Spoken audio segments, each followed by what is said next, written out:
Sweet eternal balance of all that is good, true, and beautiful, friends.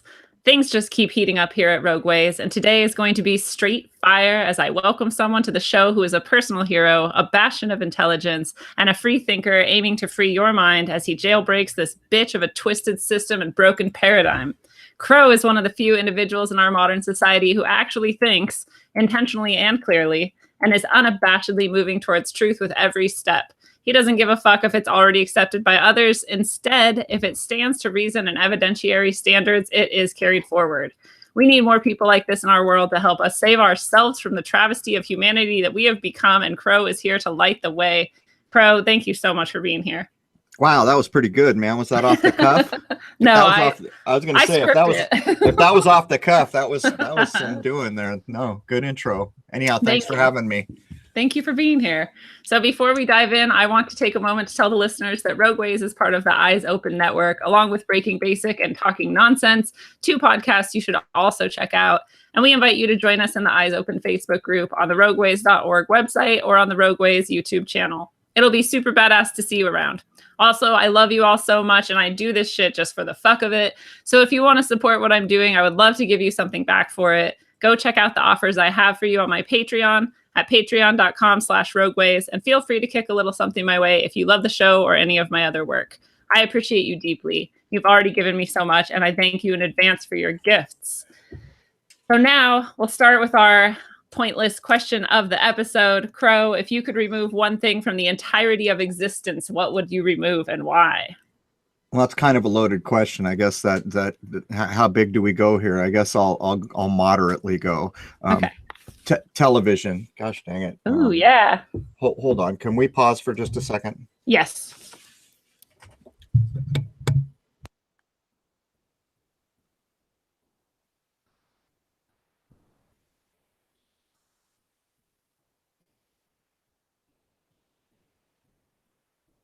And if I publish this to YouTube, this will be the awkward set of moments that people watch me doing nothing alone.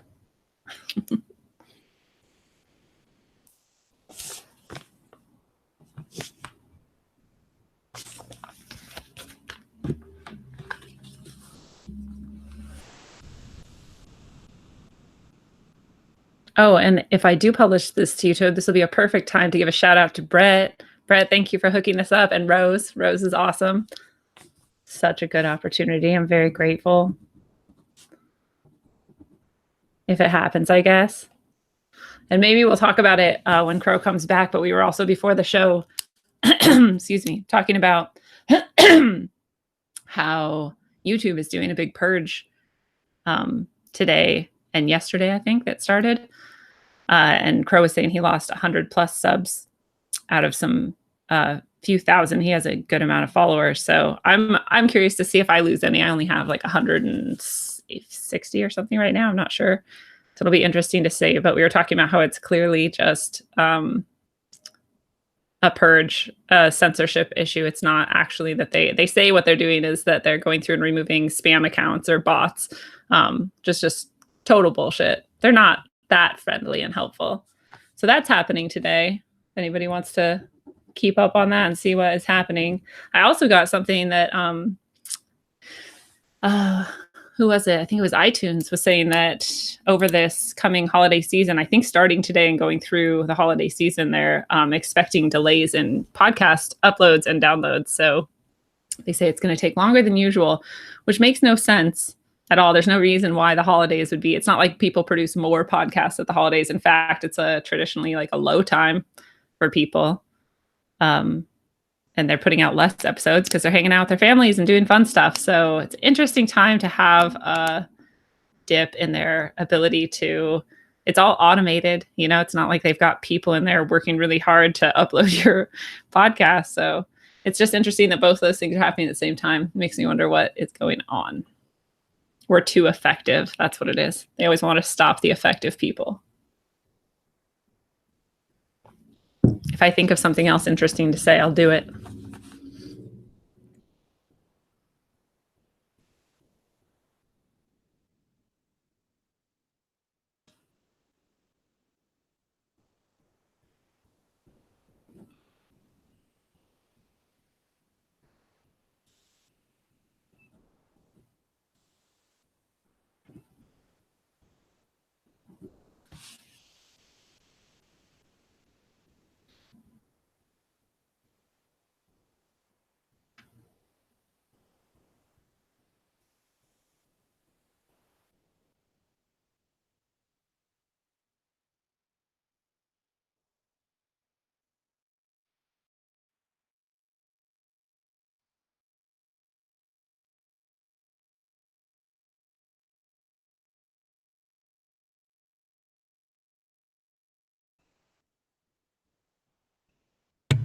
Okay, my apologies.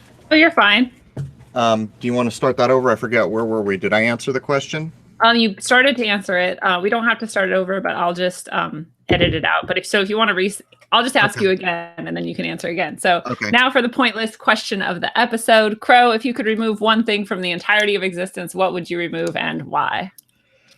Well, that's a question of degrees, right? If you wanted to go big, someone like me would probably say technology, but that's not really realistic. If I could remove one thing that I view as doing more damage than almost anything, it would be television.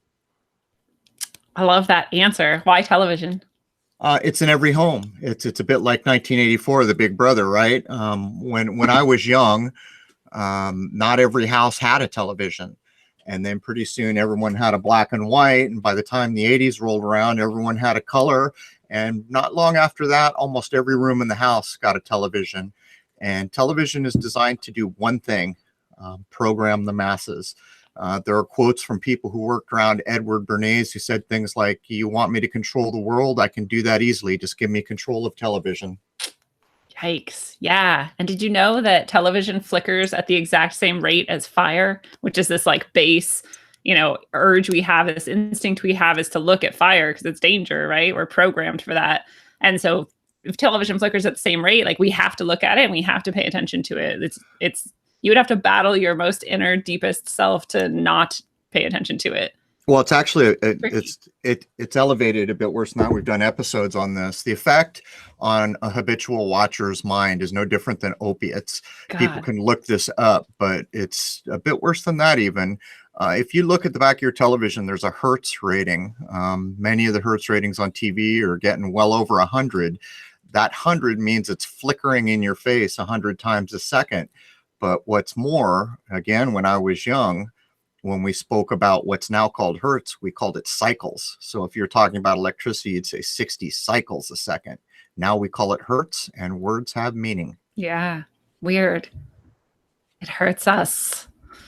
Yeah, and there's this argument that you're like, oh, you can use television for good or evil. It's just a tool. And I totally get that. And I think there's a level of truth to that. Just like right now we're using, YouTube and Google and all these technologies, and hopefully we're doing something good with it.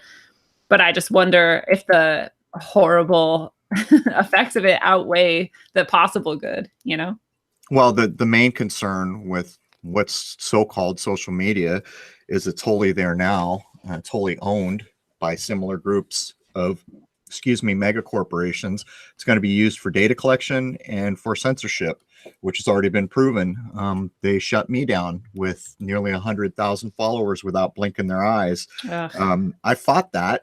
And for whatever reason, they reinstated my YouTube channel. Nobody's quite sure, maybe because of the number of complaints they got.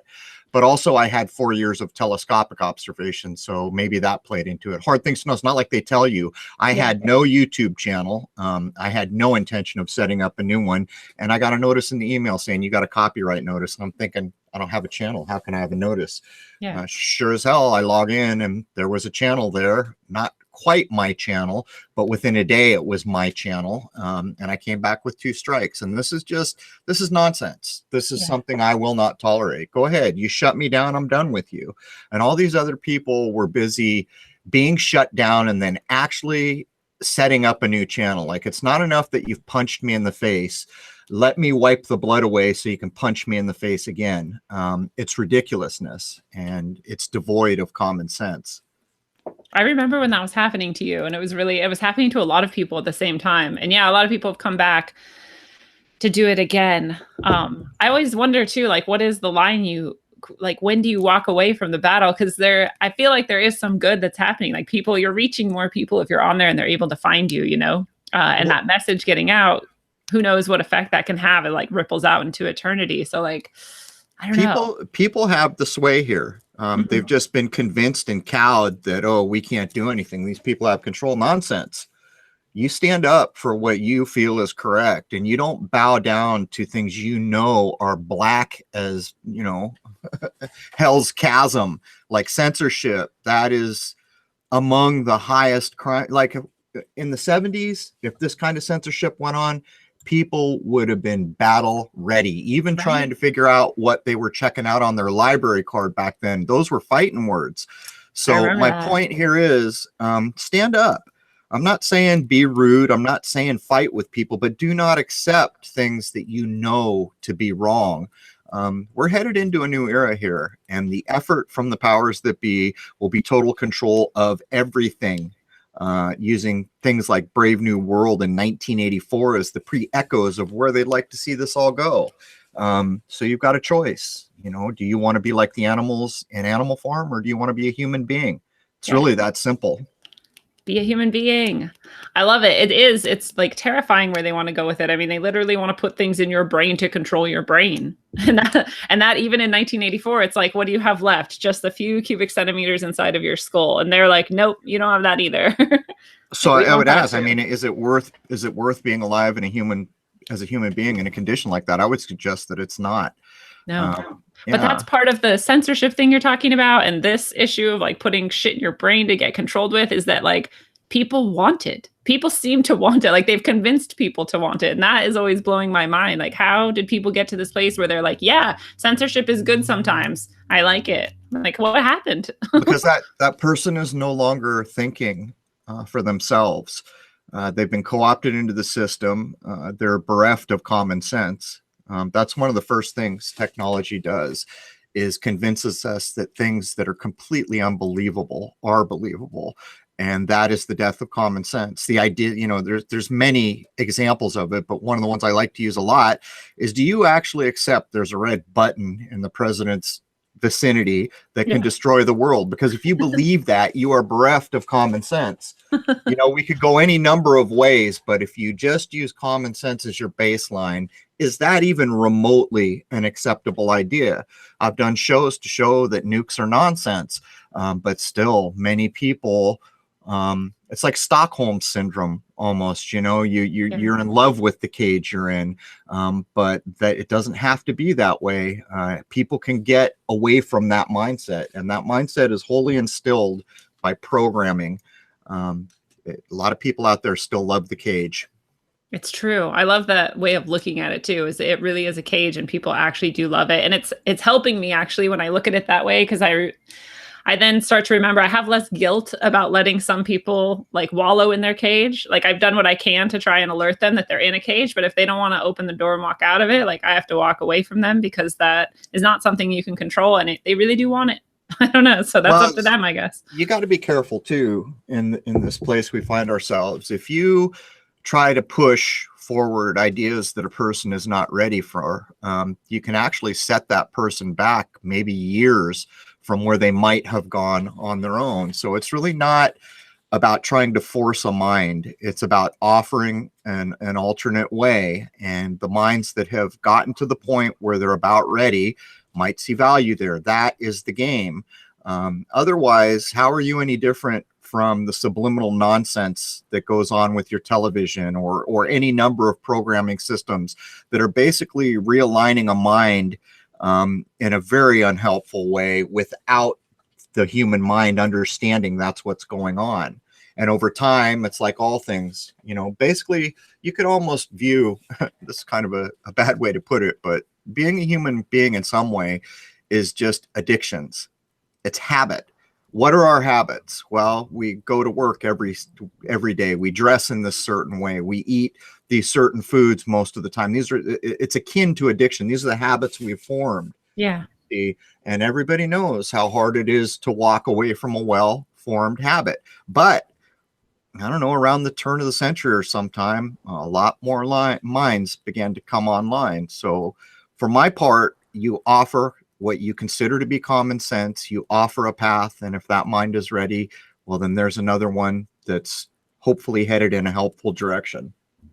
I love that message. That's really a beautiful truth that I had to learn as well, that you don't want to force anybody, and you want to even maybe be careful about how much you offer or what you offer. Like you have to start with like the baby steps a lot of times if you're actually trying to help people and wake them up. I think it's a really good what's point. That old Bowie and Queen song? It's the terror of knowing what this world is about, watching some good friends scream, let me out. Yeah, you got to be careful. True. Good point. All right, well, let's go back in time if you would. And I want to know what your early life was like. I spent a lot of time in nature. I was terrible in school. I hated school. I had a hard time following things just because it was what I was supposed to do, and it caused a lot of trouble for me when I was young. How's that? Yeah, I feel like that's like a lot of the people who are on this path is say that kind of the same thing. Like school is a horrible prison. You're an incredibly intelligent person, obviously. So if it was a good place, you would have thrived there, right? Well, later in life, I actually left high school. Most people don't know. I bailed first year, just after first year of high school, I left, and I went out into the working world. But you see, I have kind of an advantage because my father, I was adopted, but my father was one of the most intelligent men I've ever known, whole into science and all these things. But just living in the vicinity of that teaches you a lot of things. As a matter of fact, I learned more from my father just living in his vicinity than I ever did from school, but he was in fact a professor and a PhD. So much of what I was gaining from him was what goes on in schools, but vocabulary, ways to think. And, you know, there is a man that also regularly told me things that I absolutely should not believe in with a straight face. And, you know, that probably did more for me than anything, because there comes a point when you've been told a thing, there's no clue whether that's an acceptable thing, and you have to work out, should I buy into this thing I've just been told? I owe that to my father, who's no longer with us. Oh, what a beautiful set of gifts, though. So it's like it's what you actually would hope that school would do, is have these like good role models who are showing you how to think, and then like you're saying, like exposing you to this vocabulary and ideas. So it wasn't your father that was promoting the ideas that you maybe shouldn't believe in. That was someone else in addition, or? Well, he would tell me things that I absolutely should not accept, but he told me in a way that society would tell you should accept. Oh, it's your father. He's looking at you with a straight face. It appears to be valid information. And after you fail at that a few times, you begin to realize, well, wait a minute. He just told me a thing. He's looking at me. There's no clue here. I guess I have to decide whether this is a valuable thing or whether I should call him out on it.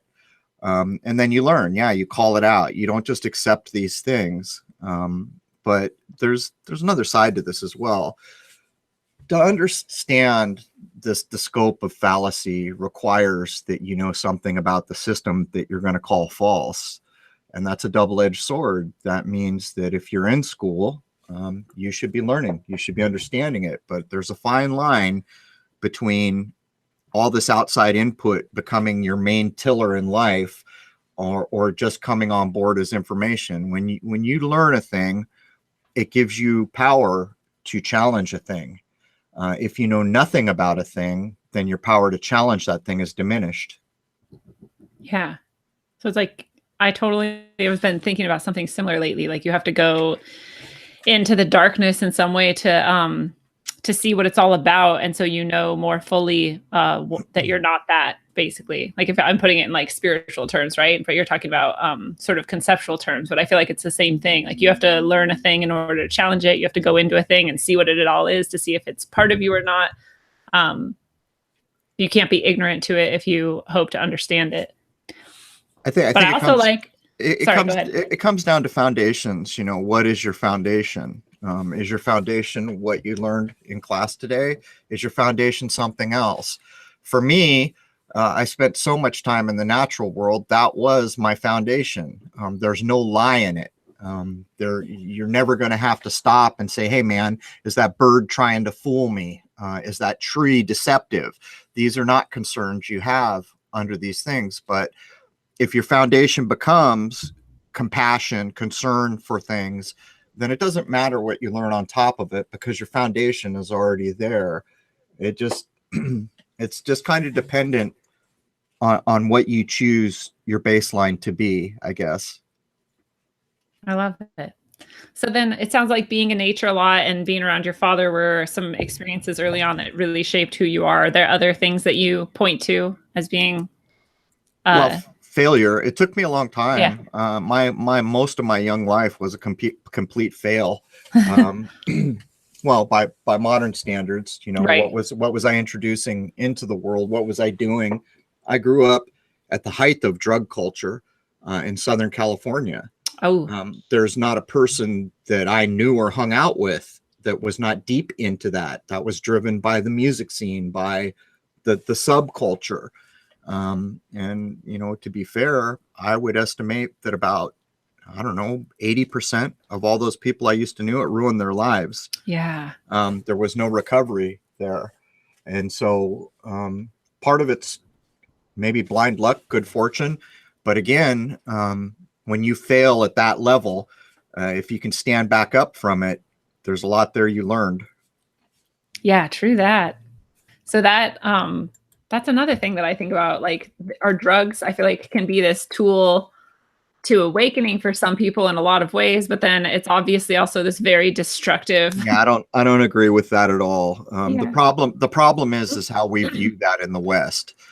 In the West, there is no spiritual component. Even if we want to fake like there is, it's mostly about getting high. And Yeah. you know, that's a little crass maybe way to put it, but there's a reason. In other parts of the world where there's, say, a shaman, like a lot of people like to talk about DMT, and I say don't do it. You don't require that. But if you do choose to do it, find a real practitioner that can try to help you away from our Western drug mindset to try to shape it into something of value. Otherwise, you're just getting high. Let me tell you something. I've seen just about every drug in the world, and I've seen the number of people who couldn't stand up, you know, after it. Yeah. Yeah, I totally am with you. I think like there's a way that drugs can be used in a spiritual way, and it's maybe like 0.03% of people are doing it in that way. It's like very, very rare. It's about mindset. And most of us who live in the United States have lived a hyper material life, a literal life. It's much different. There's other places in the world still to this day that are a little removed from that. I mean, it's getting to be a virus that's spread everywhere. I mean, here as we come into Christmas, what is Christmas about? Is that about any religion? I would ask. I mean, truly, we act like it is, right? We act like the basis for Christmas is religion, but what in fact it is hyper materiality. That's what it is. And people can go back and look that we didn't always have this. This was brought to us from marketers in New York, what we see Christmas as today. If they don't believe it, they can go look it up. We've done episodes on this. And, you know, second time I've mentioned them, people like Edward Bernays, these kind of Fifth Avenue marketers, you have no idea the programming and the changes in an American life. As an example, before Bernays came along, Americans pretty much ate 2 meals a day. Average American might have a piece of bread or a coffee in the morning, something almost not enough to call it a meal. They would eat 2 meals a day. By the time Bernays got done with us, we'd been convinced that bacon and eggs was the way to go. You can actually lay bacon and eggs at Bernays's doorstep. If you go back further in time, the idea of the root of the word breakfast is to break your fast. In older cultures, we can show all day long that that fast was broken at lunch. And in those cultures, if you ate more than 2 meals a day, you were considered gluttonous. Wow. So I would ask, what person without a hyper metabolism can eat the kind of food we have in our country now 3 times a day and not look like they need to lose some weight and be a bit unhealthy? And this is wholly brought to us by marketing in the case of how we eat in this country. And we just take it as gospel. We're like, this is what we do. That's why you're crazy if you want us to eat twice a day. What's wrong with you? Well, you know, it's things you've got to examine. I eat 1 meal a day now. There was a time when that would have been unthinkable to me. I remember reading probably in my 20s how monks that went into certain Eastern orders, they would get 1 meal a day, and how they spent their day counting their breath and doing all these things. And I used to think, man, I couldn't eat 1 meal a day. But you want to know something? I don't even miss it. And if I get to a day where we're going to go out and I want to have more than 1 meal a day, I do it. But for the most part, I don't need more than 1 meal a day. Wow. How's that working out for you? Do you feel good? And it sharpens your mind. It makes you it just makes you feel a lot different than when you're consuming at the level that most of us consume, that we've been convinced, oh, not only do you need to have this big bacon and egg breakfast, there's going to be snack time in between that and lunch. And of course, someone's going to bring donuts into the office. So before dinner, there'll be more snacks. And by the way, you know, and not only that, so much more to it. Think of just soda. And we've been told over and over. As a matter of fact, I always remember that that scene in what's the time travel movie called there with Marty McFly? Oh, Back to the Future. So in Back to the Future, he walks in and he's telling these people back in the 50s, give me something without sugar in it. And they're making a point to make the point because they're saying, well, what do you want? And he goes, well, give me a Pepsi free. Of course, they're going to make it a pun. And he's all, well, you're not getting Pepsi for free, because he doesn't understand that Pepsi free is a product in the future, but they're telling you a thing. He repeatedly says, give me something without sugar. Ugh. If people understood what sugar was for when they went to go grab that Coke and understand that they're probably consuming somewhere in the neighborhood of 45 grams of processed sugar, that's even if you're a person that can consume that and not be obese, what it's doing to your health and your mindset, it's just empty nonsense. In other words, you wouldn't find that in nature if you were wandering around as a human being. And these are things that we need to start to wake up to, because part of the control system is not necessarily doing things to us. It's paving the way for us to do things to ourselves. Yes. So the next time someone wants to cry about how bad the powers that be are, the truth is, you're the one making the decisions. You are.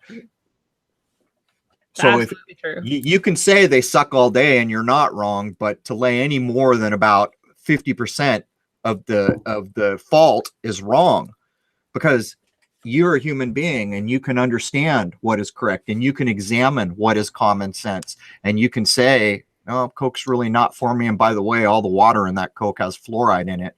And by the way, everyone in the modern age understands fluoride calcifies the pineal gland or the third eye. What's that about? Well, that's about trying to prevent what happened around the turn of the millennium. They don't want more minds coming online, because a mind that's waking up is a mind that's hard to control. And it's like blinking to all the other minds. And it's like, hey, remember this thing? And other minds are like, wait, is there something I'm supposed to remember? So it's like a super effective, like it goes out into eternity, I feel like, when you're waking up yourself.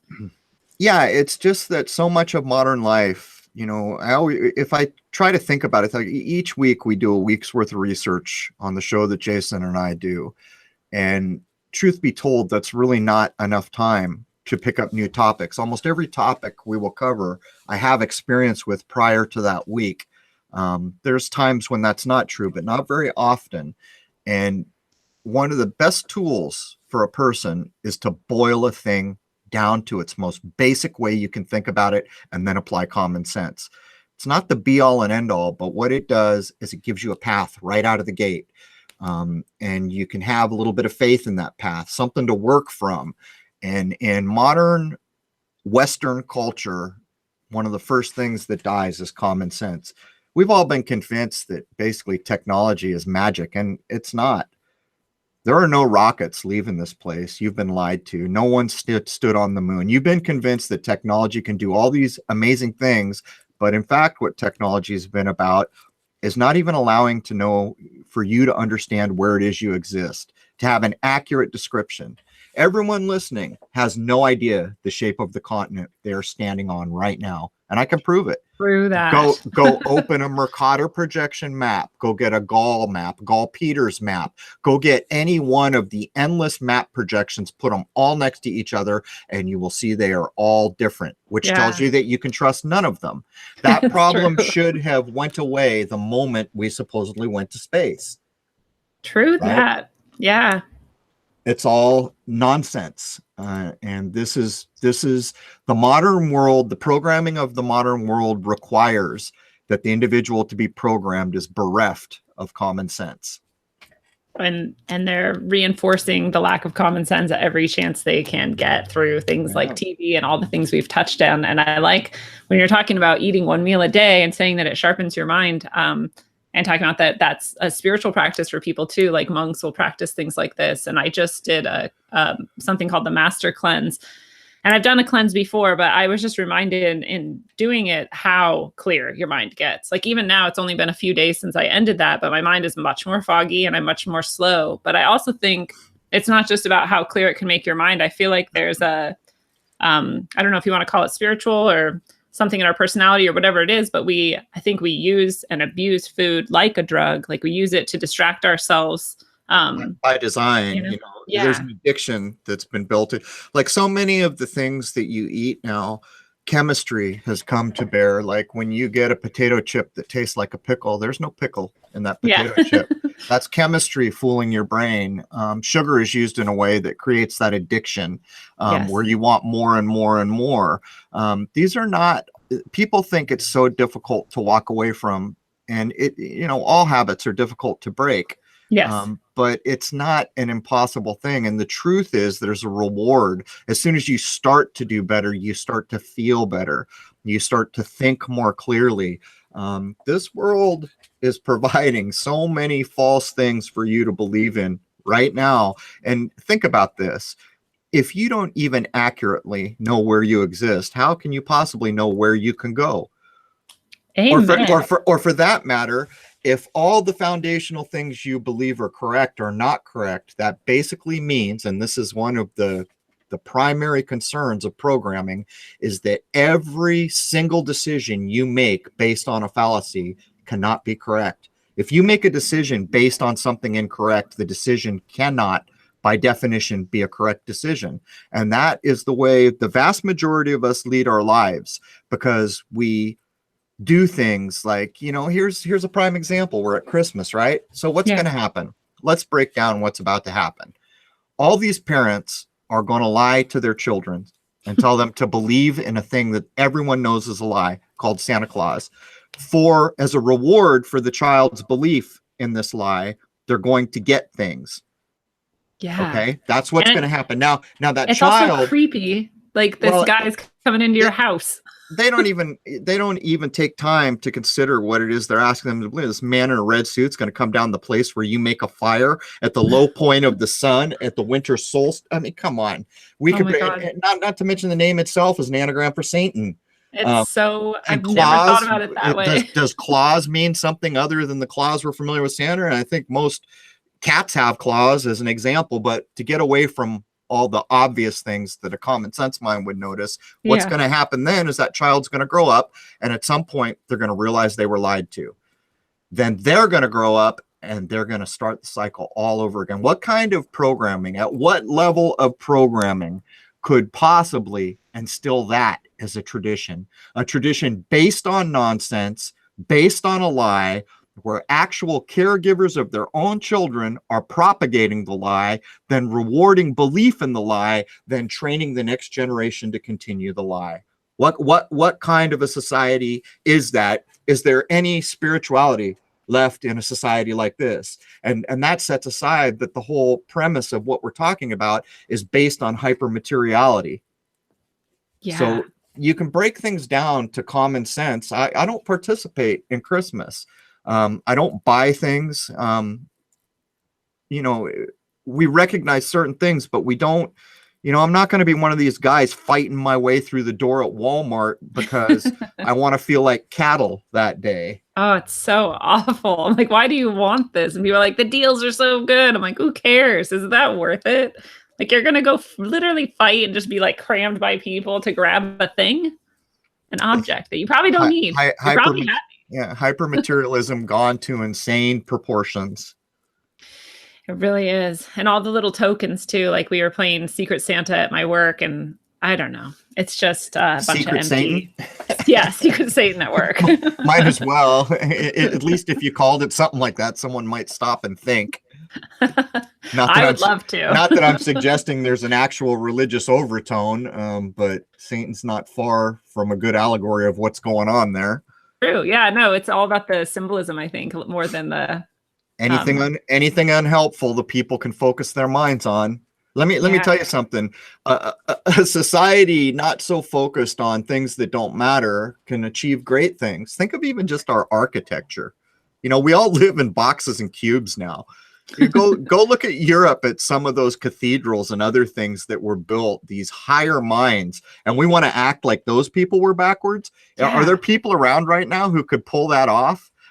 Tuned to nature, many of those buildings, and that sets aside the whole kind of esoteric knowledge that the angles of sorrow are 90 degrees. That's a square. So we live in the angles of sorrow, basically. What do you mean the angles of sorrow? What is that?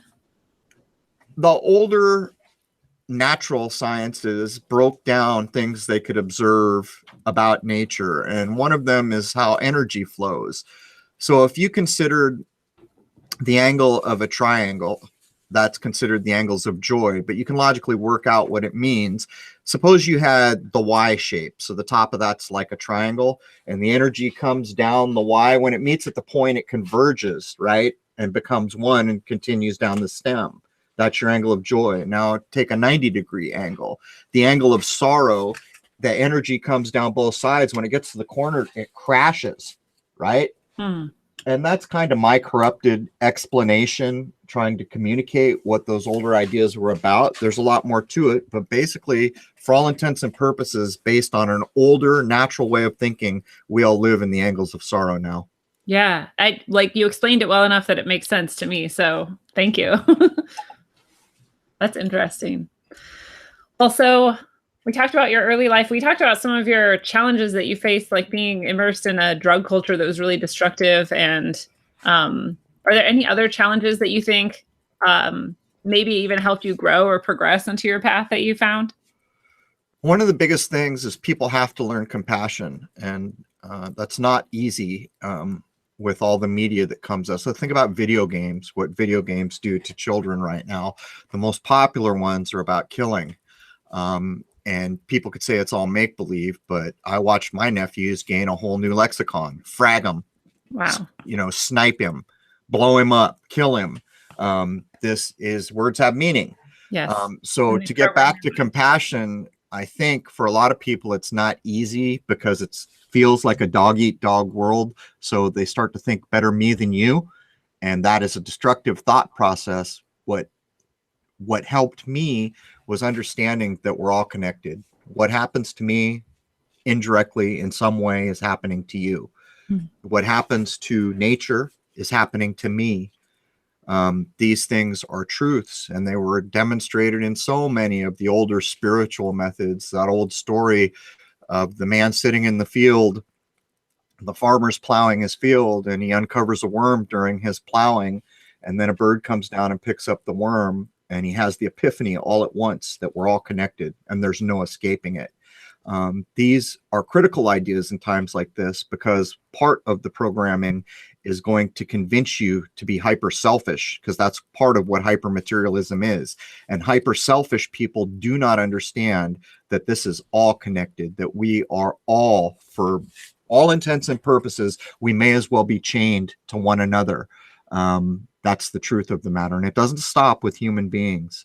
It goes right through all of the natural world. We're all connected in this. As a matter of fact, well, a lot of people wouldn't be ready to hear it, but we create this reality. So in a time when news is just here to make you unhappy and negative and lower your vibration and convince you that human beings just need a gun to go out and kill a few hundred people every day and all this made up nonsense, then it leads you away from what's actually true. And that's why it's there, because people who buy into that nonsense are so much more controllable.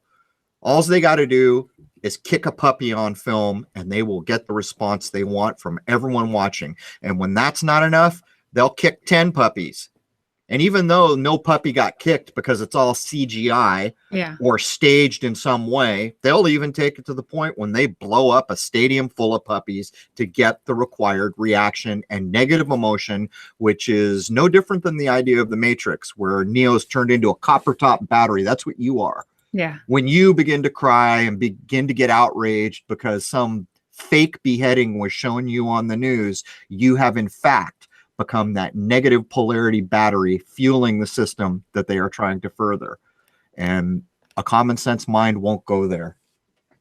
I love that. Thank you for that. So what do you think about then? You're talking about I want to say like hyper connectedness of all of us in nature here. And what about then what would that say about if we were going to have a revolution? Because I feel like maybe that's something that's being pushed right now with the yellow vest thing in Europe and with this like focus on, oh, we're so divided in the United States, we're going to have a civil war. And this seems to be a possible place that they're maneuvering us towards.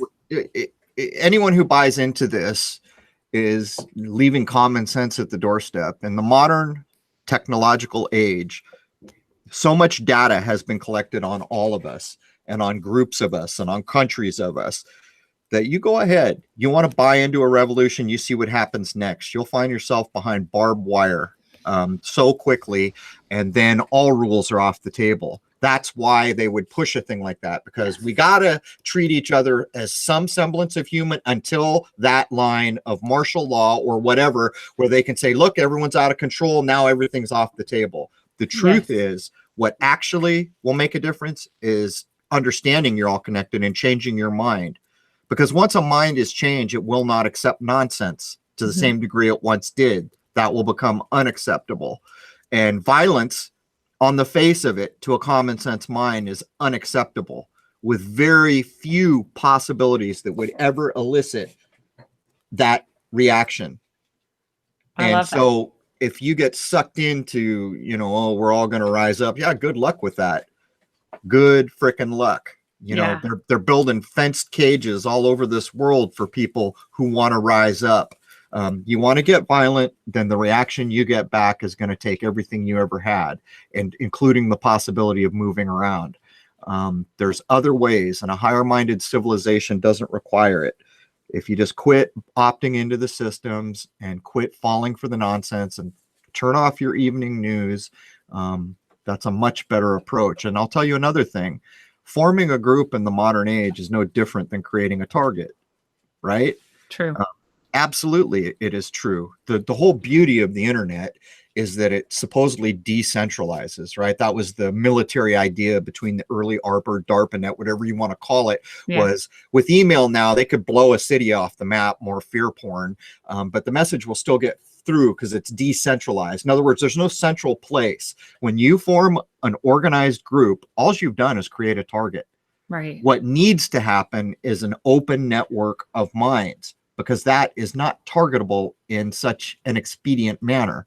Yes. It doesn't make you safe or free from it all. No. But it decentralizes any effort that will. I mean, look at the flat earth movement as a good example. How much unhelpful nonsense has gone on there? Yeah. By design. Yeah. By design. Even at the last, I think they had some 1.5 million follower character show up at the Denver one. This is the cheapening of ideas. And while that whole organization of people, the majority of them are actually seeking and challenging what they should be doing. But the fact that they're involved in this as a group put a target on them. And so now ridiculous things will follow. And Lord knows what else. What do you think it is that makes people want to like create these systems and groups anyway? Like, I feel like that's an ego driven thing in itself, because I don't think you need to be a part of a group in order to follow that path, right? Well, we grow up, right? And so if we look back historically, that's how it was done back before the days of complete infiltration of everything with technology. We had clubs and we had colleagues and we had groups, and the age of the internet gave the people who are going to be a pain in the ass decentralization. You don't know where they are, who they are, or what they're about. That's decentralization to the nth degree. But here we all are with such tiny imaginations that we're just going to do what we ever did, which was dealt with back in the day from behind the scenes, and it will be dealt with now in a similar way. What this comes down to is understanding you're connected to everything lets you know that if you change, you're a link in everything. Yeah. And just that is real change. If you make a switch in your mental state, you have in fact made a change, but people can't recognize that. You see, they want to get a group of people together with baseball bats and go tear down the local tax assessment office, and then they feel like they've done something. But in fact, what they've done is created a problem that will be dealt with. Your mind is yours, and as long as you don't surrender it, you can do what you will with it. if you knuckle under to programming and you dope yourself out on TV and you take too many pharmaceutical drugs, your mind's probably not going to be yours in the same way. My point is, changing a mind is truly affecting something. And the whole premise of anything we've ever done on my podcast is to offer an alternate way and to tell people challenge every damn thing you hear here. Because what some people will find value in, there's going to be some people who don't. And if they don't find value, then they should be somewhere else looking for value. Yes. That is a chain of potential minds that could become in a better state that's maybe more helpful. I like what you're saying there too, because every single bit of progress that every single mind makes is like somehow registered in that network of minds, because we're all connected. And it made me remember this quote by Lao Tzu. If you want to awaken all of humanity, then awaken all of yourself. If you want to eliminate the suffering in the world, then eliminate all that is negative in yourself. Truly, the greatest gift you have to give is that of your own self-transformation. And I don't think that's just some like magical woo-woo bullshit. Like, I think that's actually true. Those are factually, you can factually break that down to common sense to see the understanding of being completely connected to everything else here. And what he's almost, how would we put this in the technological age? So say I change my mind in a helpful way and I'm fortunate enough to communicate it in a way that a bunch of other people say, hey man, there's something to that. I want to adopt that. Yeah. That's a bit like a mind virus without the negative connotation on the virus. And the thing about a mind virus is it's an idea, and an idea is a hard thing to stop. You see, all the ideas that have brought us to where we are is part of the problem, but that does not preclude helpful ideas from coming forward. And I don't know why, but we reached a point where even the children born in the late 90s, you could see they had abilities their parents never had. They used to call them, I forget what the like indigo babies or something like that. Yeah, indigo children. But you see, that's not even a thing anymore because there's been so many of them. Yeah, true. It's just at the level that we have come. And you see, this is the whole thing. This is why all the pressure and the powers that be are up to their fake news and their fake violence and all their nonsense, is because, man, there are all these potential minds about to come online, and we've got to introduce the black tar poison to shut them all down. And the real bitch of it is we're not going to force feed it. We're just going to put it out there and let them do it to themselves. They're going to go buy Halo and learn how to kill people every day with joy in their hearts as they do it. We're going to put out all these shows that are unhelpful. We're going to put out all this food that will basically make you into an obese, unhealthy, dull mind. We're going to put fluoride out there so we can calcify every pineal gland that comes in contact with it over time. That's what's going on. But you see, each of these minds coming online has a choice. I don't have to do these things. And then it really comes down to what is the foundation going to be here? What will your what makes you the person you are, that rock thing you stand on that you will not violate? What is that? Is that someone else's made up idea from TV or a video game? Or is it something you as a human being logically worked out as an important thing to have? And I would submit that in our hyper material existence in the United States, anyhow, most of us have never even stopped to think for ourselves, what should that be? We just accepted whatever we were offered, a lot of us. Yes, we just followed along without any will of our own.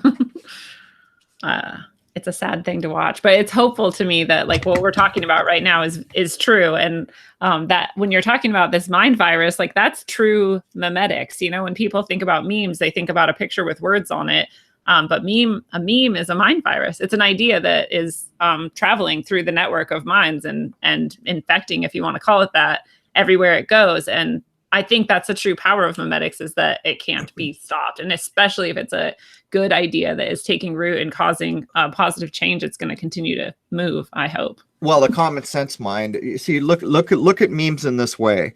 And by the way, there is algebra that actually shows when a meme has approached max penetration. You don't think these things are used against society as a whole. You're sadly mistaken. Right. It's done all the time. But let's consider this. what was that meme? I don't even know because I don't surf much. Something about being calm. Wasn't there a meme about? Oh yeah, keep calm and anything. Okay, so whatever that meme was, let's consider how many minds in the world saw that meme and spent, let's just say, 15 or 20 seconds thinking about it. Let's say in the whole of that mind being exposed to that meme, maybe they even repeated it a couple times or spread it. So let's assign that on average, all the minds that saw that meme spent, you know, somewhere between 3 and 4 minutes or something like that on that meme. Now aggregate how much time that is across the entire world where that meme was exposed. And what you get, if you were to get a number, and this is just random nonsense number, I'm going to say, let's say it added up to 5 years, then there is 5 years of human consciousness wrapped up in that meme that had no possible chance of doing any great human endeavor, any great human growth, any contribution to human existence in any way possible. And now you begin to understand what television does, what movies do, what gaming does, what the modern information age does to the whole of humanity. Because let me tell you something, there was a time in this world when people built cathedrals out of stone to the sky that blow your freaking mind when you look at the rectangles and cubes we live in now. That is the goddamn truth. You totally just like nailed it home for me. I was like, oh my God. Because consciousness is our most powerful tool, I think. And we're wasting it on fucking a little meme with a crown on it that says keep calm or whatever. Some stupid. So get the here, I'll blow your mind. So I got up, we're up, Jason and I, well, Jason hasn't been here the whole time, but a good part of it now, most of it. We just did episode 138 and we calculate, so that's 2 hours per every episode. We calculated that if someone wanted to listen to all our content back to back to back without a break, it would be like a month and a week. I don't know. It's over a month. I forget exactly what it was. So over a month, the person would have to sit down and listen to that all day, every day. Now I could have made all that content fart jokes. Yeah. Right? Or I could have talked about what the Kardashians are doing, which is what TV is going to be about. Yeah. That's wholly what television is going to be about. But my point is I can't guarantee that all that content was the best in the world, but I can guarantee that the intention behind it intended it to be. Whether or not we made it to the bar or fell short, the intention behind what we put out was designed to push against the black tide we all see on the horizon. Yes. So my point is, you can not get excited and calm down or whatever that meme is, or you can focus your mind on something else trying to push against that frickin' storm cloud every one of us sees on the horizon if they choose to look. And that's part of the problem too, is because we still have endless people who will look up every day, see lines in the sky, and be conned by the contrail idea. They don't understand there is a cloud on the horizon. They don't understand that something like 2 overarching corporations own everything that matters in this world, including every information system with very few exceptions. And at the base of that, all a person needs to know is power corrupts, and absolute power absolutely corrupts. So if you want to wake up in 10 years and you have to get permission to go to the ATM machine, and when you do, it says, sorry, you can't have money today because this license isn't up to date or that thing, that's where we're headed here. Or your social media score isn't high enough. There you go. Or you talk to someone else. This is already going on in China. Yeah. You talk to someone else with a low social media score, so your rate for a home loan just went up 3 points. This is where we are headed. You see, but a common sense human mind with enough other common sense human minds will not accept that nonsense. And that is the key to all of this, because things get implemented by inches, by millimeters. And what happens is the Overton window idea. This new idea comes into play and everyone hems and haws and screams, no way, this sucks, we're never doing this. And then as the Overton window moves to the right, pretty soon people say, yeah, that sucks, but we knew it was going to happen. And then it moves a little further to the right. They say, yeah, this sucks, but we know it's going to happen. And pretty soon it gets all the way to the right. And they say, this is the way things are now. That is exactly what I've watched happen with AI. Like people have just now, they're at the point where they're like, well, it's inevitable. We're going to do it. It's not fucking inevitable. Just stop doing it. Like, it's really easy. It's really simple. Just don't. But people accept it. Funny you should mention that. We are going, the next episode we do, which is 139, is going to be exactly that. And we are going to show that the average human being is never even considered a living being anymore by the systems that are in place. You are a statistical probability. You are a number. And that is a far cry from 20 years ago in my life when I could still be the lowly moniker of customer, where at least someone was looking at me in the eye thinking this customer in my material world is a human being that I will talk to. Those days are going away quickly, and we will demonstrate that it is the most basic of things that we've known probably since the early 1900s that are driving the actual digital time machine that allows the powers that be to project an outcome with a 99% certainty on almost anything with an endless data stream, which is now basically infinite because every day so much data is collected it could not be quantified. And by the way, there's more on the way. In other words, the data sample, it could conceivably be considered infinite at this point. Wow. Which is why they needed their little quantum computers. I'm not sure I buy into quantum computers as they're described, but yeah, the computing power is out of this world, and who knows what kinds of computers, you know, the average person doesn't even know exist. Are they based on the brain? Are they based, who knows? But the power of computing by the most wealthy among us is certainly not the Apple or the PC that you and I are sitting on now. True that. Well, that sounds like a really exciting show. I'm super stoked to listen to it. So when you were starting this venture of yours and your very successful show, what were some of the earliest renditions of that? Or how did you kind of lead into that career? Well, I walked away lock, stock, and barrel from corporate life for the last time. Deciding I would rather be homeless than do that anymore, just prior to 2008.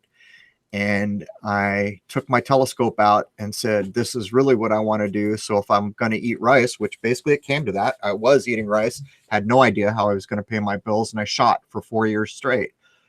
On the tail of some of the things that happened along the way, like the Lunar Wave and other things, people started interviewing me or wanting to interview me, which was wholly a new idea to me. I was thinking, why does anyone want to talk to me? And then I began to realize that we've reached a point where people want to hear from something real. They don't want to hear from Walter Cronkite or Anderson frickin' Cooper.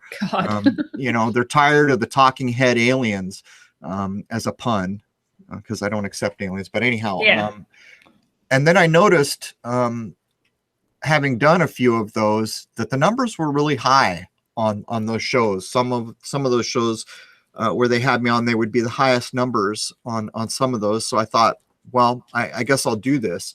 And one thing led to another. And it just became, I don't even remember really. It just became a full-time thing. When I first started doing it, there wasn't even regularity. I put out a show when I felt like I had a topic. And then I kind of realized that in our, you know, scheduled world, people really considered that if this was going to be worthwhile endeavor, it needs to be regular. So at some point, I don't even remember how many shows I'd done, I started to lock it down. And there was a lot that went into the planning based around intention. Even the movie that Jason's working on with all my footage called Shoot the Moon, we're putting all this intention into it to offer it as an alternate way to consider things. So what Shoot the Moon sounds super exciting. Can you tell us more about it? It's basically going to encompass, I don't know, nearly all the footage that I shot, including things that I didn't, you know, at some point I realized YouTube was claiming ownership or partial ownership of anything that went up on their channel. And people would just take my footage and then they'd say ridiculous things like, this is a reptilian alien ship, the overlords of our world, and they'd lie about it when I was the guy who shot it. Or they would do things like take the lunar wave, put it in an editor, and say that I faked the lunar wave and this is how he did it, never even changing the footage, but acting like they had created that in an editor. So I just kind of walked away from that. And so I did accumulate more footage.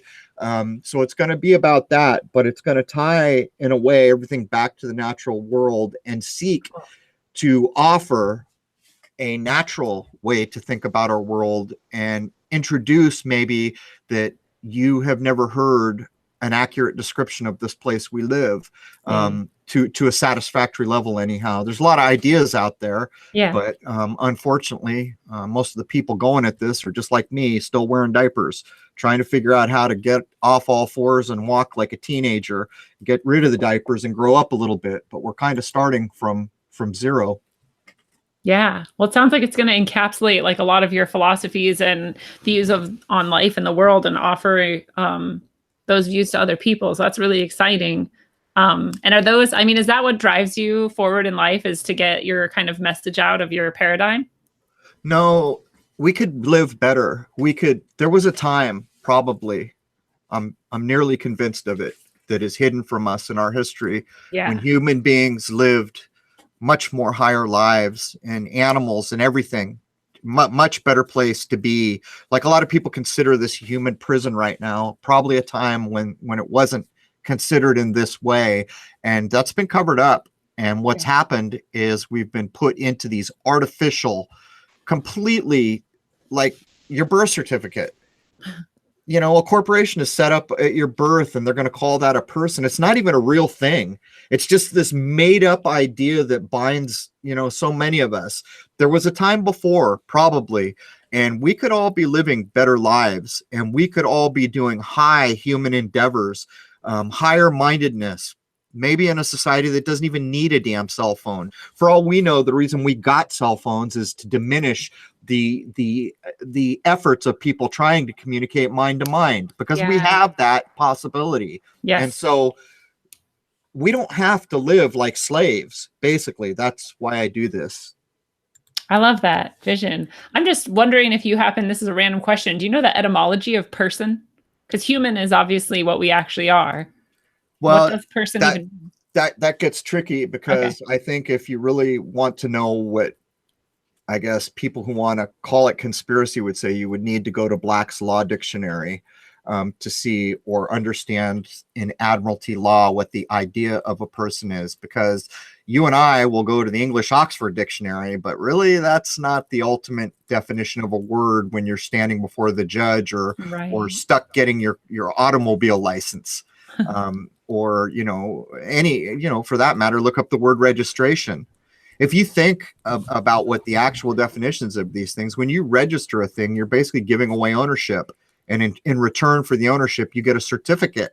What? Yeah, it's not yours anymore. How do you think, like, I saw this thing, I don't know whether it was London or somewhere, where if you're illegally parked, they would crush your car. I saw that way back, and I thought, how can that be? That's clearly can't be their property for someone to do that, and it's not, because they registered it. Same idea as with children, because you're registering. Basically, a child born today under the nonsense system that we live, the slavery system, where none of us are entitled unless we got a royal name, I guess, or a special bloodline. You and I can't even own property. We can't.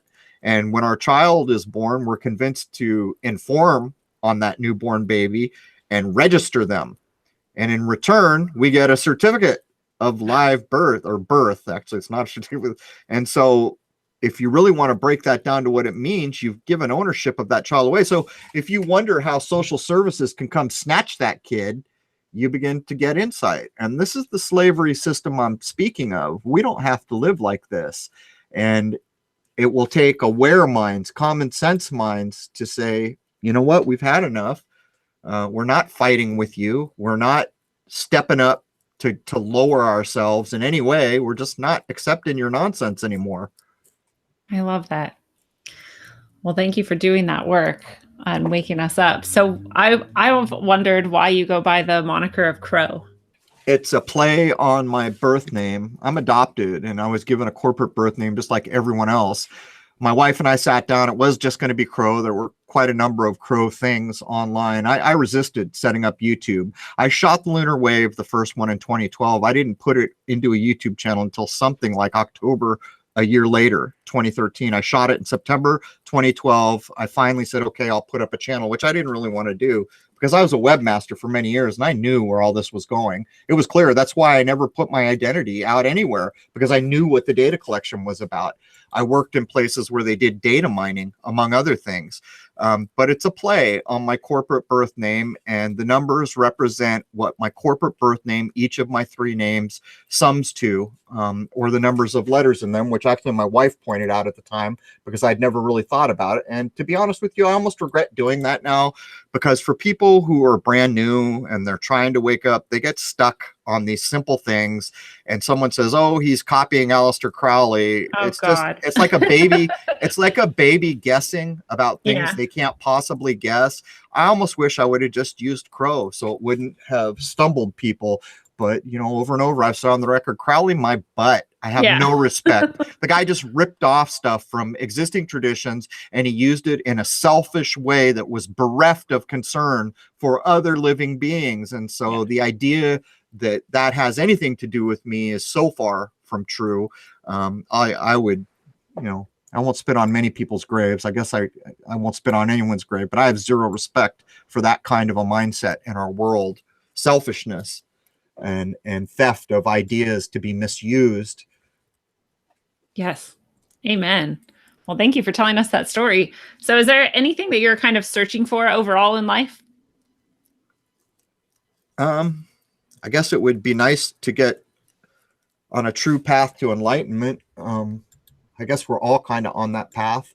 Yeah. But part of the problem becomes is when you choose to do this, you kind of choose to always have your feet in the, you know, the mud pit. And I know what so you're saying.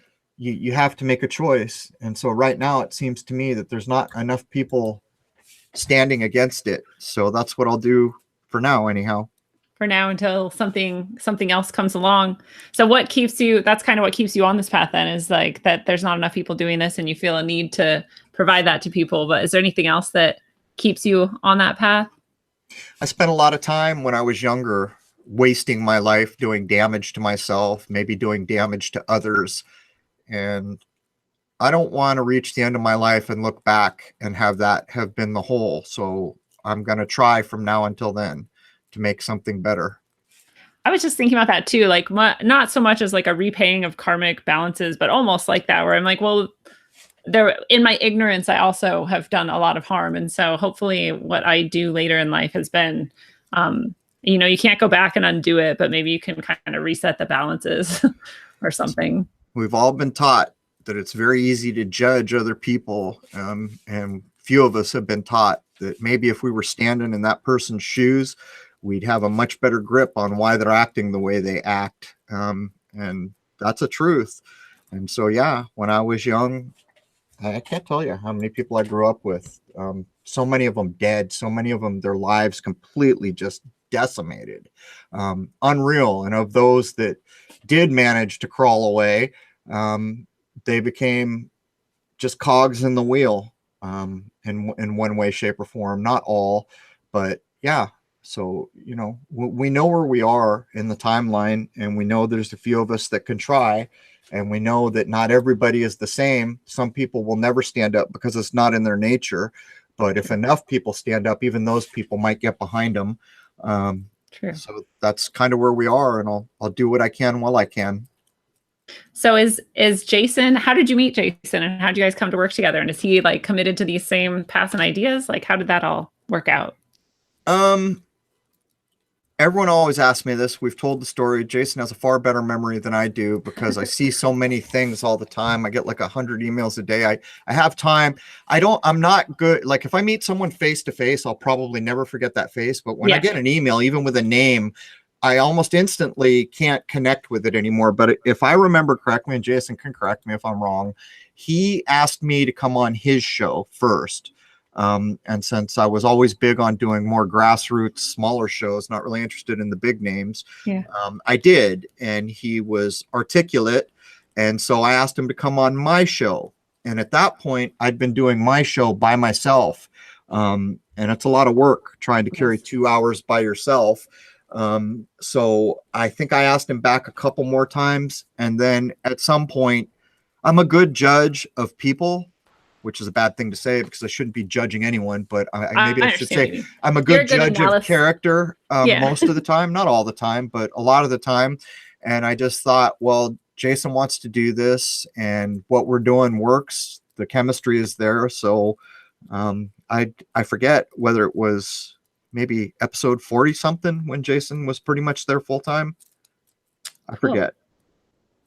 It seems like a beautiful union there that works out to both of your advantages. So that's awesome. It's worked out, and it actually works out in more ways than most people. I don't have any, I don't want to be a public figure per se.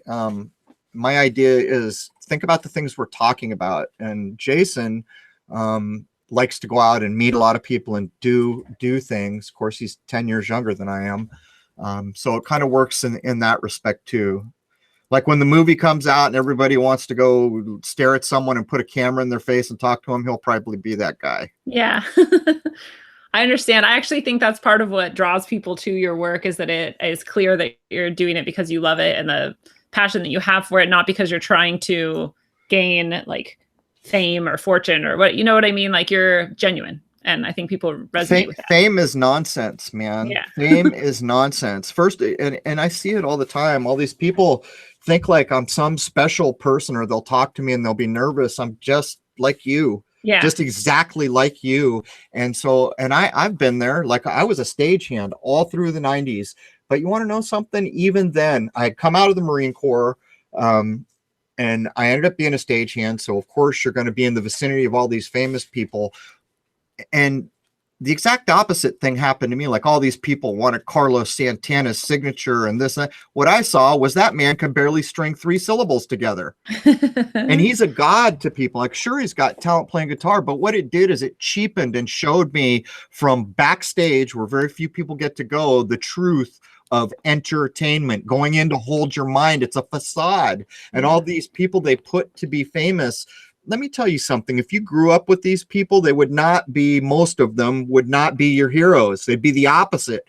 They'd be these selfish, entitled people, a lot of them. And some of them, well, shouldn't speak ill of people, but we even watched all the way up into the early 90s where these old rock stars were having 16-year-old groupies with them, and everyone was accepting that. Anyone in that audience that wanted to go play that game would have had hell to pay, but this special person. So I saw through the facade and how those stages were just kind of duct taped together, and these fake personalities would come to portray this illusion for everyone to worship. And that's maybe one of the biggest switchovers I had, because I never, like, I was big into music when I was young. By the time I got done with that, I had a very different perspective of what that's all about and what it's for. See, that seems like exactly another one of those examples where you kind of went into like the darkness and then you got this like chunk of gold out of there. You're like, this is actually a very valuable understanding of the world to come out with. To break through, like you're saying, entertainment, to hold your mind, like this container for your mind, and to break out of that is pretty powerful. Well, it's funny, we talk about things that are faked, and we often call them staged. Words have meaning. Every time you go to be entertained, you're going to look at a staged event. And the only thing, I think it's one of the earliest things that I realized, is what the audience sees. Like we used to do a third of our work would be like around rock shows or big band shows like that, maybe some stadium shows. Then like a third of it would be in theaters, doing theater work. And then maybe another third of it roughly would be at like convention centers doing, conventions for anyone, plastic surgeons or whoever, just because I was freelance, just to stay employed. But you realize that the audience is purposefully blinded from seeing everything that goes on, and they can't see backstage. They can only see what's staged. And the big thing is every single thing, if everything goes correctly, that the audience will ever see has been staged for them to see. And that is about manipulation of mind. That is about a false, I don't even know how to describe it. It's not, there's nothing real about it. It's leading you into illusion, and it's a form of worship. Fame. So should you really be worshiping Kim Kardashian, or is there maybe something higher in this world? That, because anytime you spend that kind of adoration on anything, even if it's vanilla ice cream, for crying out loud, that is basically viewed as a form of worship by the powers that be. And the one thing they never want is for you to spend your worshipful moments with things that matter, like the natural world, and understanding that you're connected to everything else in this natural world. And so that's what entertainment is about. And I saw it firsthand. Put up that black scrim so they can't see behind stage right. Put the cyclorama down so they can't see what's going backstage. Put the curtain down while we fly all these other things in so they can't see the set change. Bring the actor off stage left secretly so that you can switch that same person into a new costume and no one will recognize that they're looking at the same person in a different guise.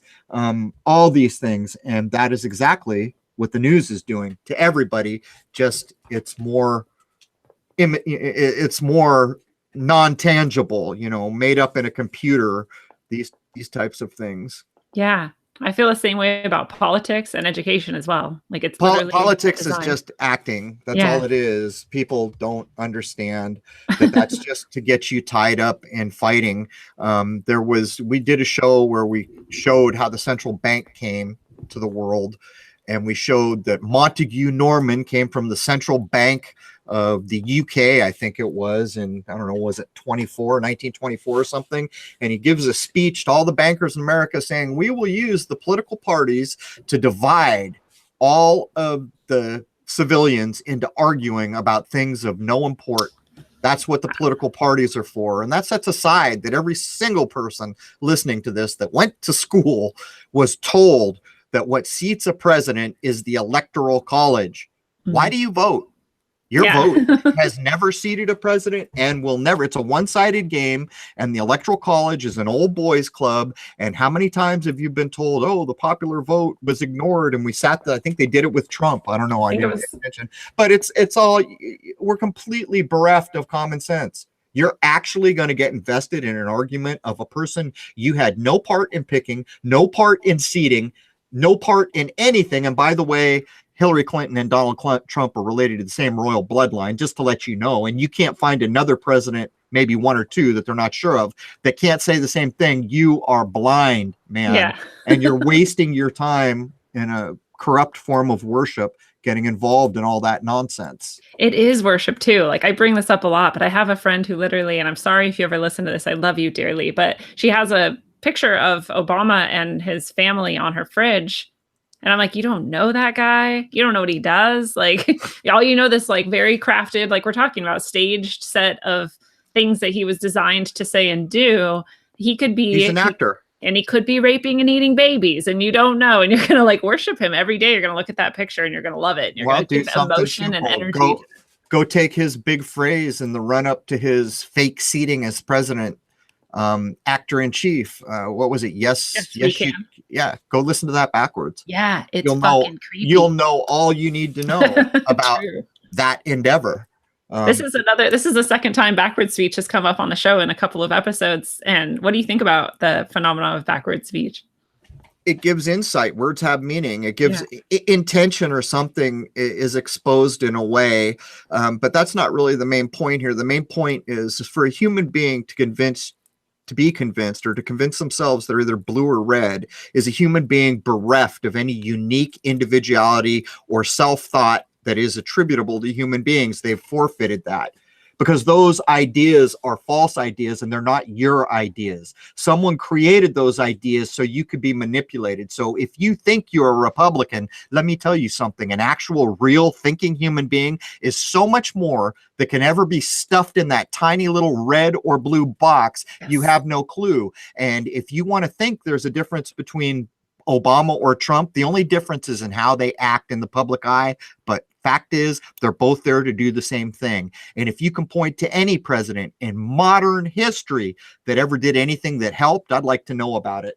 Yeah. Because what we have in fact done is crept up to the line we find ourselves now, where what's at stake is total control of everything. Literally. Everything. Literally, including the way you think. When technology comes a little further and they start beeping images of Allah and Jesus into your brain, and you can't determine that it's not your thought. Yes, that kind of technology exists and is coming your way. It's also a violation of universal law. So all you human beings out there, get back to your common sense and start acting like a unique human being and demand that your divine rights as a living human being are not violated, because that's the only way out of this, man. I really believe that. I'm glad you brought it there, because for me, it comes down to a spiritual truth that, like you're saying, can't be violated. And I think That's right. if you don't know that, then they will violate. We're already seeing them violated, but they will pay that piper. Yeah. There is a universal law, and I often describe it as this. Why do we always get like Bart Simpson showing us 9/11 months before it happens? Why does all that go on? In their warped mentality, you've been warned, and that's nonsense, because it would be amazing for a person to ever have been able to figure out from all the foreshadowing. So it's more like a joke in your face if you really want to logically break it down. But there is a universal law, and the way I describe it is against universal law for a group of human beings to go into a forest and set a bear trap intended to catch human beings and hide it so well that it is virtually impossible for anyone to understand that there's a bear trap. And if they catch someone in that bear trap under those circumstances, they have violated universal law. But by their warped method of thinking, if they simply put a sign up at the edge of the woods that says, people may not want to walk here, there might be traps, they think they've done all they need to do, and they go set their traps anyhow. Yeah. But that's where we're at. And I don't, you can frickin' massage these ideas any way you want, like the Talmud does. You know, the Jewish guy hauled in before the Jewish tribunal. Did you kill this man? You're on trial for his life. And he says, no, I didn't kill him. I just tied him up. He starved to death. You know, with logic like that, hey, man, I'm not down with it. I don't accept it. And that is bereft of common sense. But that's where we're at. You know, you get back to being a unique human being and demand your divine recognition in this world, and you don't ask anybody for it. You tell the world, you look to the sky, you do whatever you do to announce your intention, because in fact, all our minds create what is here right now. Yes. And you like know it inside of yourself, I think. Even if you're like afraid to shout it at the sky, just know it inside of yourself that you it's should true. Shout it at the sky. I agree. Because intention is a powerful thing. And the problem is our modern religious ideas warp everything. Oh, what are you doing? Screaming to some guy up in the clouds with a beard? It gets cheapened. Yeah. But screw all that cheapening. You're expressing your intention to this place we exist. And there's this like thing that, because I don't know anything about magic, but I know what I think magic is. And I think it has to do with like, you have the thought, you have a genuine emotion about it, and then you act on it. So if you're screaming it at the sky, that's your action. That's reinforcing your genuine thought and your genuine feeling. And that's making it real. Your intention. Idea. You know, all these people that go out and break things down and say, oh, they're a Mason, they're a this, they're a that. You got nothing until you show intent. And that's not so hard to do, because if it basically comes from news, you don't have to show intent anymore. It's been shown all day long what the news is about. You have your intent already in place for you. But in terms of individuals, so much backstabbing, and this person's a shill and that person's a shill. This is actually the system programming you to try to eat your own babies. That's what that is. And the truth is when you're saying these things, is it possible that if you met the person you're calling a shill, you might actually be their friend? Yeah. Is it possible that you can show any intent of intended maliciousness from this person? Or is it possible that you've been programmed to attack other people that are just trying to do the same thing you are, but at maybe a different level? Your intention in this world is everything. And if that intention is backed by a helpful, healthy frame of mind, that's a powerful thing. And you talked about magic. I do this all the time. I'll do magic right now. I'm going to stick something in your mind, and you probably won't be able to stop me. I'm warning you right now. It won't hurt you. I don't hurt anybody ever, but here goes. You ready? Ready. Blue ball. It worked. You think that's not magic? I invented something out of nothing and I placed it in your mind. So now when you go back and think about what programming from your television is doing, they're not just suggesting the image you got, they're showing it to you, backed by a hertz frequency, by coding, by colors, by all manner of things. And emotional, they attach emotion to it every single time. It's like the key, right? Let me tell you something. The moment emotion is the one requirement for black magic. They need to get you in a high emotional state for their little, like what I just did, which is benign magic. When they want to do their malicious magic, they need you in that hyper emotional state. And this is part of the problem of the modern era. All our culture comes from movies in the West. And so we think that we understand what a marriage should look like. You want to know something? Your idea of marriage came to you from television and movies. True that. It did. And until you can recognize that, you're needing to grow up a little bit. And so that hyper emotional state, like a 9/11 event that is put in place, turns you into the negative polarity battery they need. There's their energy. Now they're going to do things to you, to the world, to other things, and you were the power source. Yeah. And this is a sad thing to say, because people think if someone dies and you don't cry, well, you're a monster. There are elevated minds in this world that would tell you that emotion is wasted motion, and they are not wrong. Because if you can look at death or life or suffering or any other thing with an even keel in your mindset, then you have more to offer the situation. But if you stop to cry and freak out, you have just basically hoed the field and made fertile that patch of ground that someone needs to do mischief, that hyper emotional state. And when you turn on your television and some other make-believe person just shot down God knows how many people with this many weapons, that hyper emotional state is being sown for a reason, and it's going to further the total control that's going to be attempted to follow.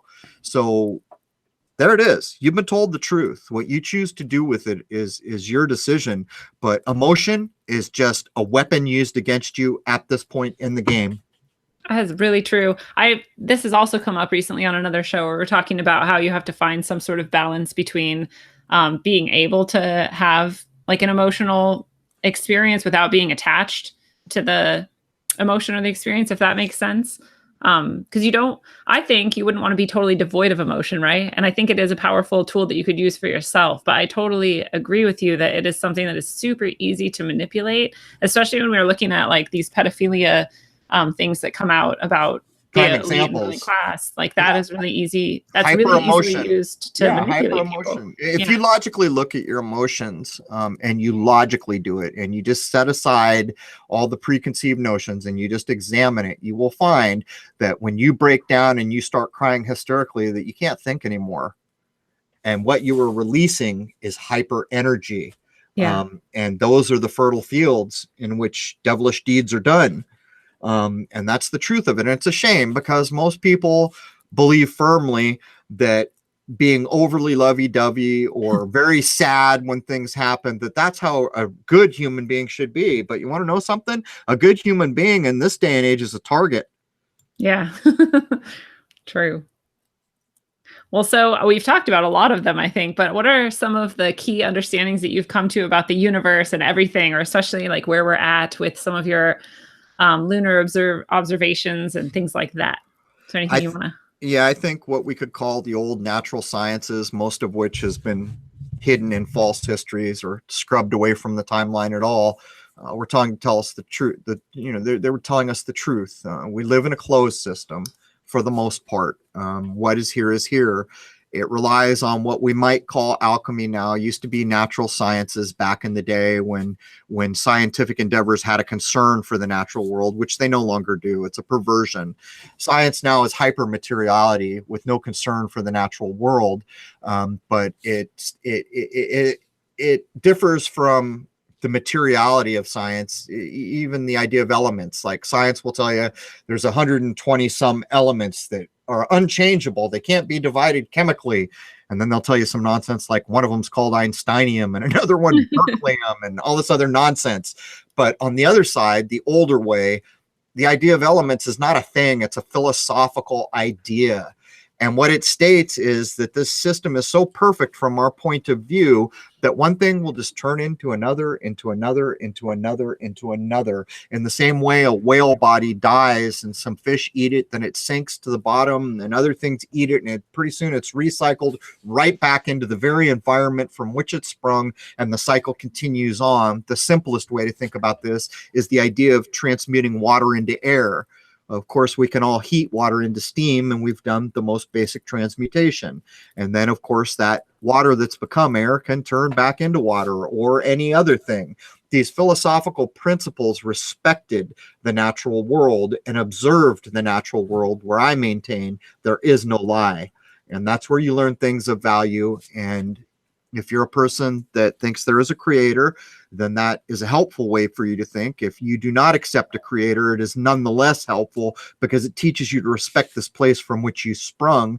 And even in people who choose not to take on any modern religious connotation, they can't deny that the idea of all of us are of the dust and all of us return, those are true things, right? Yeah. What's our body made of? Well, it's made of this place, right? And when we die, it will go back into this place, which proves on some level these ideas are valid. Yeah. And now we've reached a point where a lot of modern science trained minds, even in medicine to some degree, we just did a show on one of them, are looking back to the older ways. And I think it will be a very powerful time when modern science looks back at natural science and begins to see the value that was left there, and starts to express the concern we must have for each other in the natural world, instead of being a science that will try to convince us the whole world can be destroyed with nukes, or will make this chemical so noxious that there's no good way to deal with it, or any of the things we can show in the hyper materiality of common modern science. I think part of that return to natural law would be a letting go of technology too, because I think part of what people imagine keeps them separate from knowing science or doing science themselves is that they imagine that it is this like highly technological, and it might be highly technical, as in detailed, but this highly technological thing that they couldn't possibly understand, or that would be really difficult for them to achieve. And maybe that connects back to that idea that we were talking about earlier, that technology is intentionally misrepresented as this incredibly powerful thing. If you really want to logically look at it, technology as we see it now is a perversion, because it pre-assumes that a human being couldn't do these things without it. Yeah. And everything it's going to do is artificial, whereas a human being that didn't need technology would only be doing naturally acceptable things. And I suppose people can split hairs and argue that even technology has its roots in the natural world, but in some ways the real idea of man-made is to connive nature to get a thing that would not have possibly been created by nature. Yeah. And so my point is the cell phone point. Is it possible that if none of us ever had a cell phone, that at this point in time we'd all been working much more diligently on speaking mind to mind? For that matter, is it possible for a human being to speak mind to mind? I think it's been shown that it is. So then that's going to bring into question what computers do for us. Computers make us stupid. Yes. When I was young, if I wanted to make a phone call, I had memorized maybe 20 phone numbers, right? Now, even just the basic idea of research to most people is just hitting a few keys, reading and swallowing whatever's put in front of you. And just the first like 3 results too.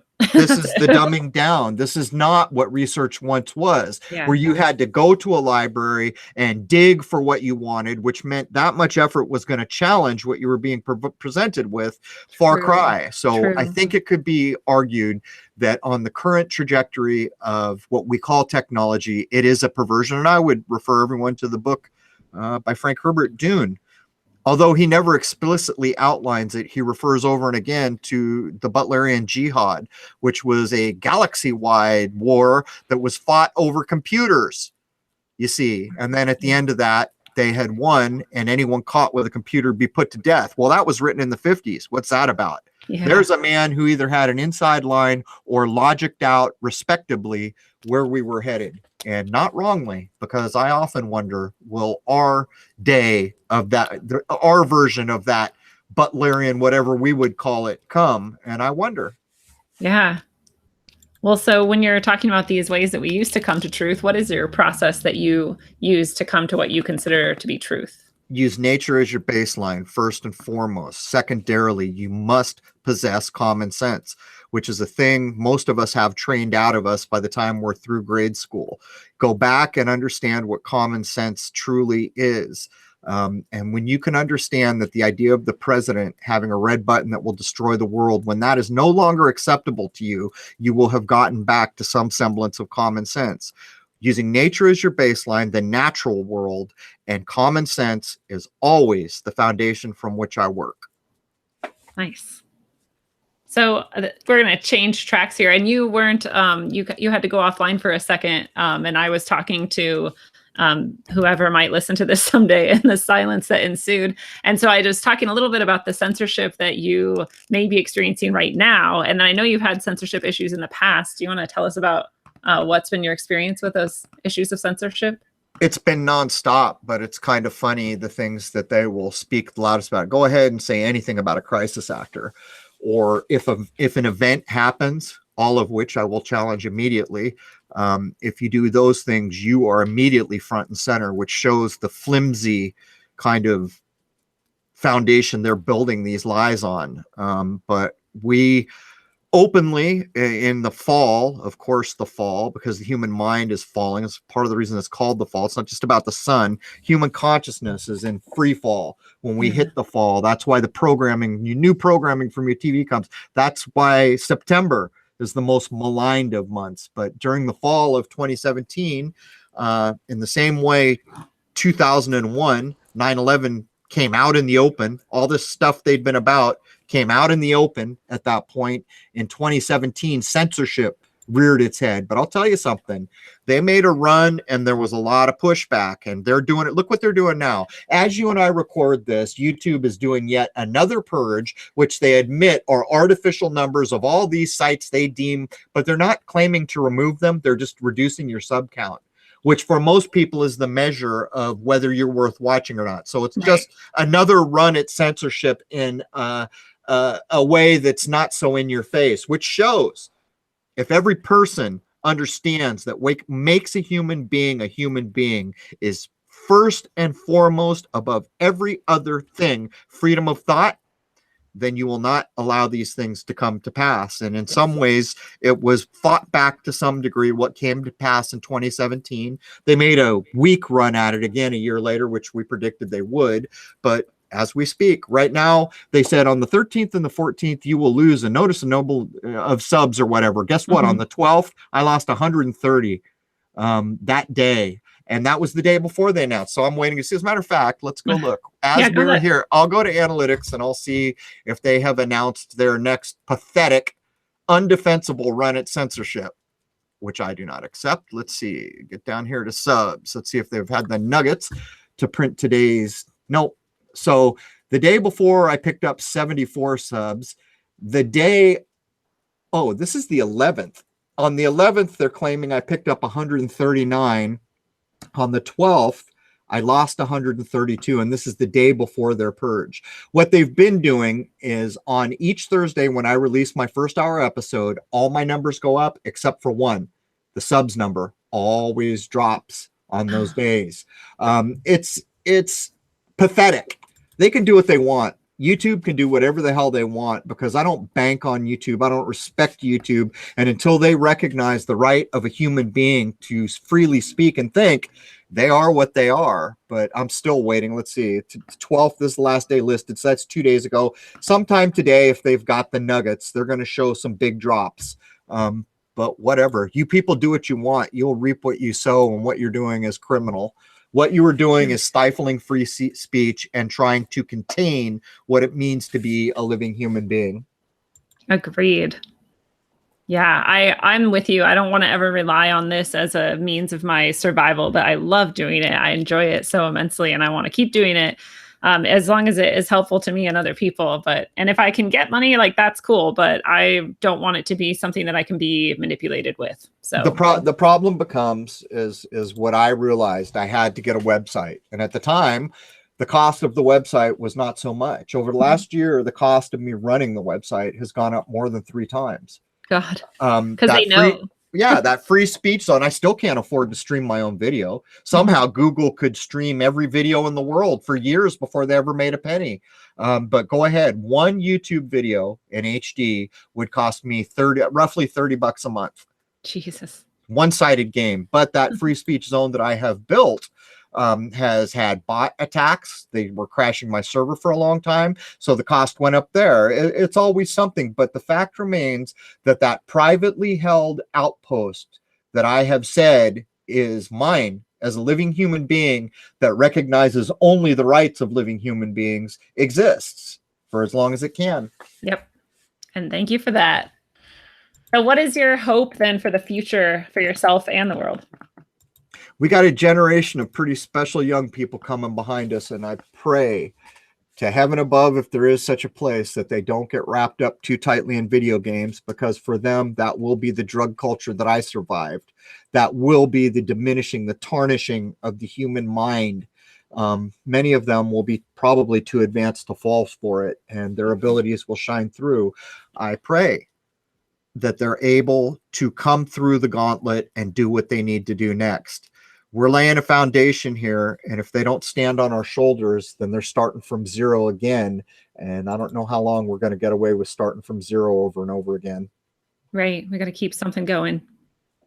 I love that vision though. And I hope you're right as well. I work with young people. I'm a teacher, and I do see a lot of hope.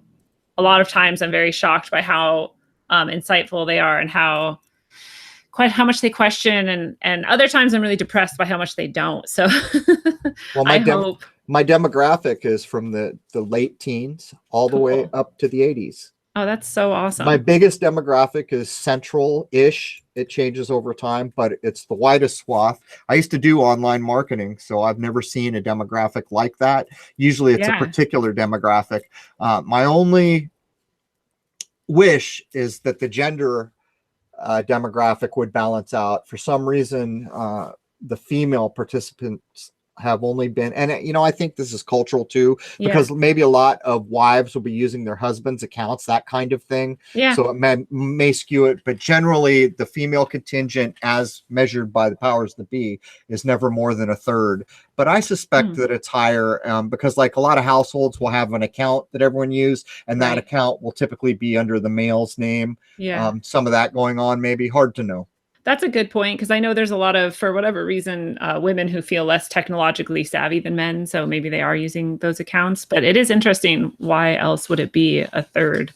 Well, it's critical to have that participation, because we've been in a hyper masculine world where all through the 50s, what happened when the woman come on screen, right? What was the programming? Oh, the little lady, let me give you a hand, little lady. You're helpless. You can't do anything on your own. Or as soon as she comes on stage, the sexy music starts up. So now Hollywood's actually looking back at that programming saying, can you believe how women were challenged? Now women can kick anyone's butt. They're superheroes. It's the gender right now. They're involved in gender confusion. Pushing gay agendas. And that being gay is not the problem. The programming behind it is. The fact remains, in nature, in the natural world, a male and a female replace a life. It requires them both to get a new life. And we've done shows that show you that some races in this world are about to see population crashes outside of what you're being convinced that we're going to have 20 billion people. That's nonsense. We showed it. But my point here is gender confusion is the recipe for the day, trying to confuse the roles of gender. And it doesn't disturb me as much as it disturbs a lot of people, because what I choose to do is to point out it takes a man and a woman to make a baby. That baby is a replacement for 50% of that couple. And right now, there are very few families having 2.5 or whatever the minimum replacement is. And we're going to see, we just did an episode where we showed that most of the white races and many of the Asian races are going to be on the endangered species list by 2100, the year 2100, unless that changes. And you're being told right now the opposite. We're going to have water wars. There's not going to be enough food. Guess what? You're listening to programming, as far as I can tell. I was just talking to someone yesterday about that they were like, well, what about the overpopulation issue? And I'm like, I have not been shown evidence that there is one. Go look at our episode where we break it down by the numbers, called Human Population by the Numbers. Uploaded as episode 135. Awesome. That's going to be awesome to check out. And actually, while we're at it, where can people find you and your work? I am on YouTube as Crrow777, Crrow777. I post the first hour there. My website holds all the content, the free first hour. And for members, transcripts of every episode, the full 2 hours are available. Basically, right now, it's a cup of coffee, $5.